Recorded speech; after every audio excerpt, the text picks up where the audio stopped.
bigla, ano niya ko lang po to, tinanggal ko sa, ano namin, sa ref namin na po sa, tawag dito sa freezer, no? So, less 18 degrees po kasi yung freezer namin, ay yung ano namin, yung, ang tawag po dito is congelator, no? Kasi, talagang matigas na pantigas siya, no po. So, talagang pangmatagalan po siyang, ano, yung na freezer na talagang, hindi pala freezer. It's more on talagang, pwede mong, ano ba tawag sa atin doon? Yung talagang ano po siya sa pinaka malamig, no? So, less 18 degrees po yung ano namin. So, kailangan, pagka iluluto ko po siya, I need to take off gabi pa lang. Kasi hindi, talagang sobrang tigas, parang bato. Mas matigas pa sa bato. So, ano po to, ribs. So, pag ribs po, medyo iwaan nyo dito. Para yung ano po niyan, kunti lang pala to. Kala ko madami. Mag-ano po yung the marinade is going to ano po, mag-concentrate sa loob na po. So, the same.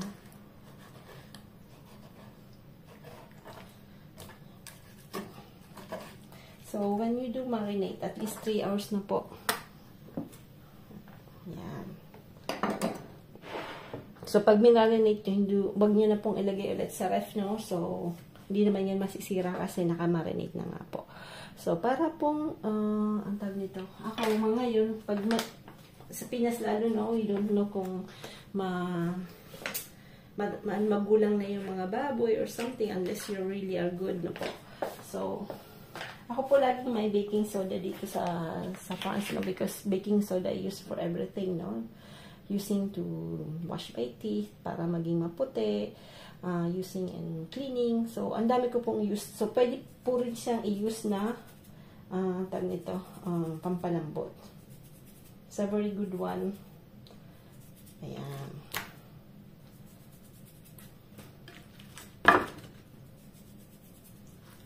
So, ipapahid-pahid nyo lang yan sa kanya.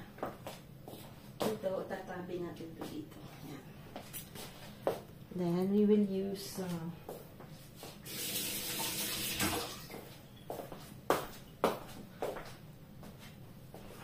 so, iba-barbecue natin doon, kaya lang basang-basa po doon sa nakabila.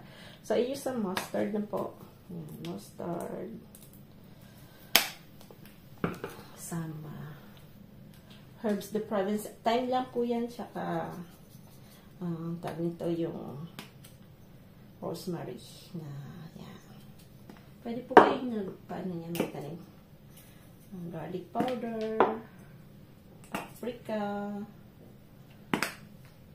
a little curry kung mahilig po kayo. So, mga facultative po yung mga yan, So, sa atin, pwede naman suka lang tsaka toyo. So, paano yung gusto niyo po. Ginger powder. Then, we can put some ketchup na para mag-caramelize siya. Then, soy sauce.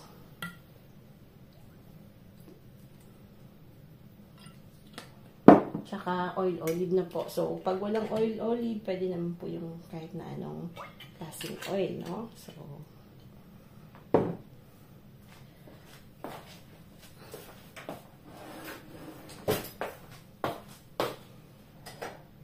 mag-use tayo ngayon ng ganito. Meron pa akong piniling ganyan. Pang barbecue talaga to. So, para matulak ko dyan. So, balik pa rin natin. At dapat yun maka-sip-sip doon sa loob. Pag madami, di madami din po gagawin natin. So, we can put some, calamansi. Calamansi kasi, or lemon, is really good din po, no? So,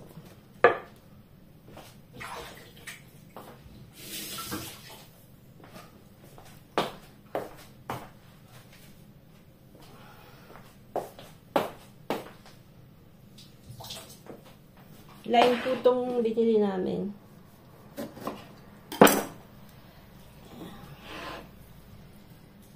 Nagre-react yan ng konti sa baking soda kasi maasid po siya, no? Ayan. So, nalagyan din natin siya ng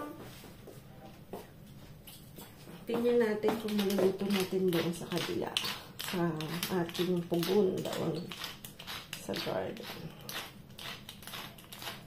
And then we put a little salt.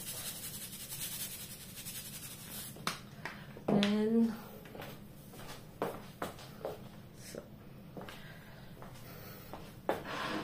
gusto niyo po ng medyo maanghang, lagyan natin ng konting anghang. Yan. Sobrang dami. Basta lang yan yan. So, at least 3 hours po yung marinate, no? So, you don't put again in the ref to just put it outside na po. At takpan nyo po kung may langaw sa inyo. Ayan. Kasi dito sa amin walang langaw kasi pa-winter na. Pero pag summer may langaw din po kami, no? So, ayan. Set aside natin yan. Then we're going to do barbecue. Basa. Mag-barbecue tayo. Basang-basa. Lahat basa. Basa. Lahat basa. Ayan. Basang-basa po lahat. Harap tayo. Mag-amak. Mausok. Mausok. Mausok. May gwaping dito. May sexy man. Wow! Sabril! Nakabay si pa-grabs ha. Tutungki. Gusto. Gusto.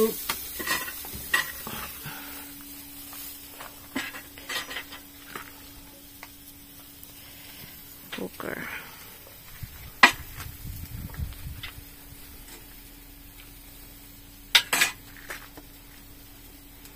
Mais ça dure à cuire, hein. C'est pas le goût, mais à mon avis, pas encore. Hein. C'est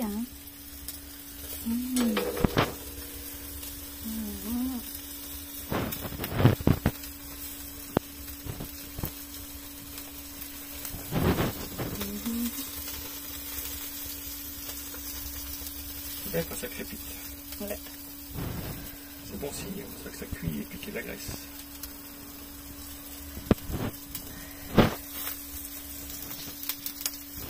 Yan. Mukhang hindi natutong. Pwede nang himasi-masin ng puwet. Puwet na joke. Kapo. Pogi. A long time ago. Guwap ka pa rin ha. C'est guapette. Ganda na po yung roses natin. Tingnan niyo po. Ang laki po ng ano niya, tsaka ang bango. Laki. Tingnan niyo po kung gaano kalaki. Ang bango po niya. Sobrang bango. Ang bango niya sobra. Tara po. Bon appetit! Grabe po. Ilang araw po umulan sa amin. So you can see na masyadong, tingnan niyo po, basang-basa everywhere. Yan, basang-basa everywhere. Yan. I-close na namin yung pool na po. So, i-close na ni Frank kasi matrabaho din po yung swimming pool at hindi na rin naman namin nagagamit dahil malamig na siya, no? So, ayan. So, itong side naman po ang gagawin namin. Ikakat niya po itong side na to. Kasi natapos namin yung doon. Yung nakat na namin yan. Then after, ito naman pong side na to. Yan. Kasi dito sa Europe, mahilig po sila sa vegetal, ano po, wall. Yung parang bakod na po. So, yan. Sayang, yung Clement, yung, ayan, tingnan nyo po, paano na, pa-orange na siya. Yung ano natin, 2 lang binunga. Last year, 3. Medyo masaya yung mga halaman natin gawa ng grabe yung ulan po, no? Sobrang ulan, bihira po sa amin yung ulan dito, so at least yung grass medyo nabuhay-buhay at bawal kasi yung diligan yung grass dito. Pagka summer kasi nga medyo El Nino. So, at least nakaganda po sa yung sa vineyards, sa mga vegetation na po. Kasi kung hirap po kami sa tubig, at masaya sila yung mga halaman. Yan, bisitahin natin dito. Yan, sobrang basa. Basa. Basang-basa is here. Pati yung mga gumanda. Iba talaga yung nadadala ng ulan na po. Pero nagkatarumba po yung mga natin, bell pepper. Natumba kasi, syempre, malambot yung lupa. So, daming bunga. So, mamaya itatayo natin yan. At,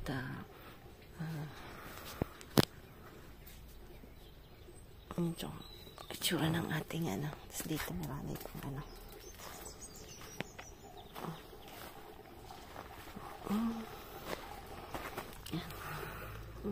yan.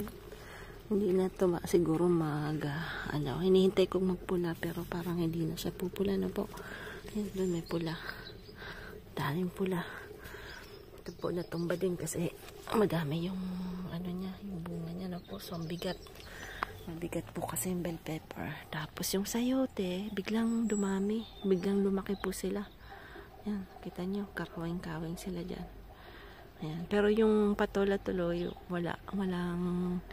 hindi na nagbigay ng, noong una nakasiguro lang 6 din akong patola na po. So, syempre siguro yung sustansya nung kasi 3 yan, kalabasa, patola, tsaka sayote na po. So, magkakatabi po sila. So, syempre, nag-aaragawan din sa sustansya. No? So, mas maganda talaga pag malaking lupa, medyo hiwa-hiwalay silang konti.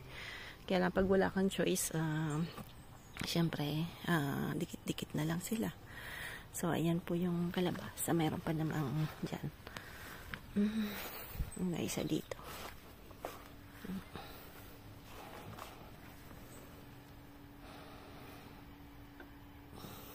Then, ito biglang lumaki.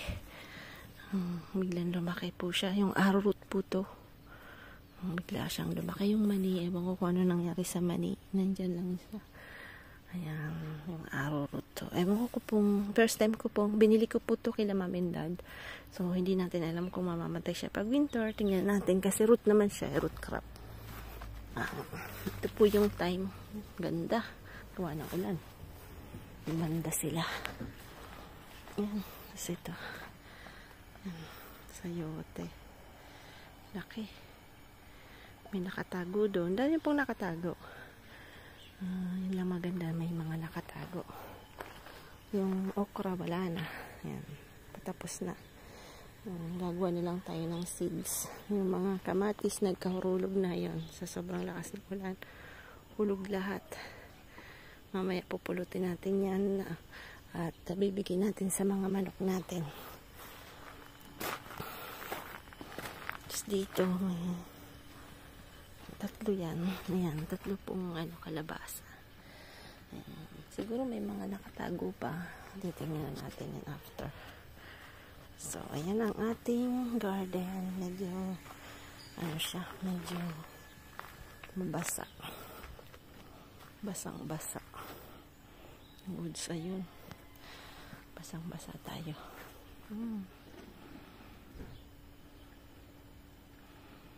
Ayan po. Raspberry. Bigay natin kay Frank. Palagay niya yan sa yogurt. Ito po tinayo ko. Lagyan natin ng laki kasi yung mga bunga niya na po. So, nung umulan na hindi niya nakayanan dahil syempre gala natin to ng minsan maganda rin po yung tinatanggalan ng ayan, yung down na ganyan. Para po yung yung sun makaka-penetrate siya na po. At yan. Lagyan lang natin to ng big piece lang. Ayan. Lalaki na pala yung dito. Ang talong kuha na natin. Ayan po. Malalaki na pala. Pwede natin ulamin yan. bukas o ngayon.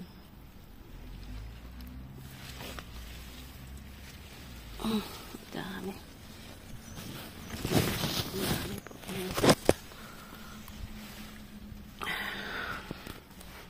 Yung kamote, tingnan natin kung may unod. Ayan. Doon sa yote.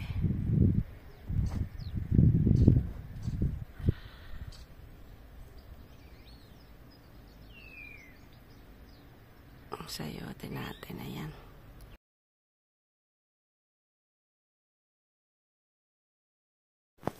Haba nito. Tingnan niyo po kung gaano kahaba nito.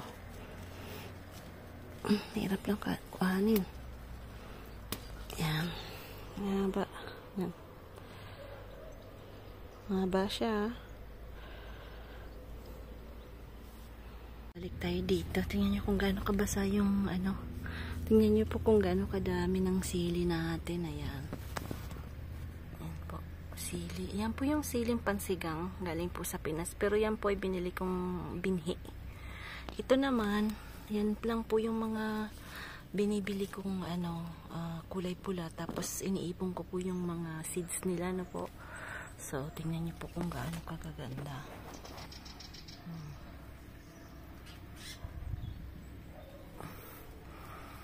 Doon. Ano naman yung celery natin. Celery, hindi. Bell pepper. Anak na pating talaga. Parati na lang celery sinasabi niyo. Tapos nagkarulog yung ano. Yan. Kunin natin yung mga pula po, no? Kasi itatahiin natin yan ulit. Binapatuyo ko po kasi siya.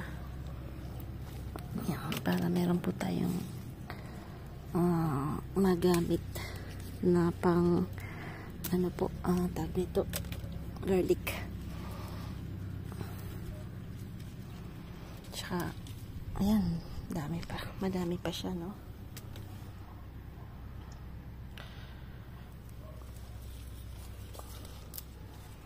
Tingnan niyo po yung bell pepper kung gaano kalaki. Kita kaya to ni mama yung mga bell pepper ko. Pag nakita niya, yan, bulok itong isa, tanggalin na natin. Yan, may peste talaga. Kanya lang yan pag nag-ano ka, nagtatanim ka. May peste-peste rin. Ang dami yan. Madilaw na po yun, ayun.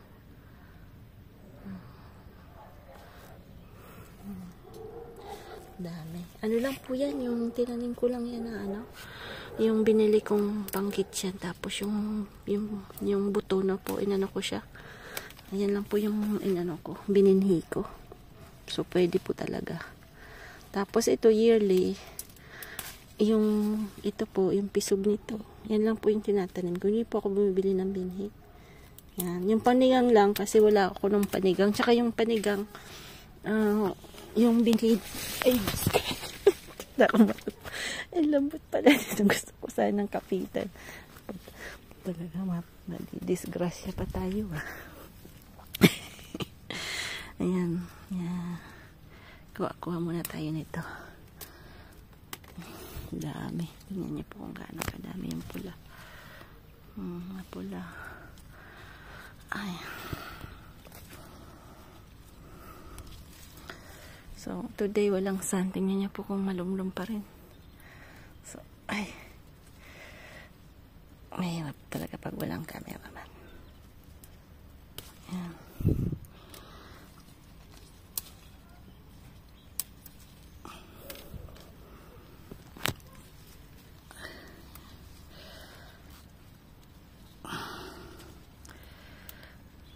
Kunin natin dito po yung nagkakaturumba kasi sobrang lalaki po ng ano daming bunga kasi mamimigay tayo kasi siyempre hindi naman natin yan kayang ubusin. Round na po, so kunin natin to at ibibini po natin to kasi wala na. Yan, hindi lang gaanong umano po today. This year na po. Ayan. sa lilim kasi sila. Mahilig po din kasi sila sa medyo ano po, no. Dapat medyo nasisilawan ng araw na po. Dito. Yan, meron pa rin dito.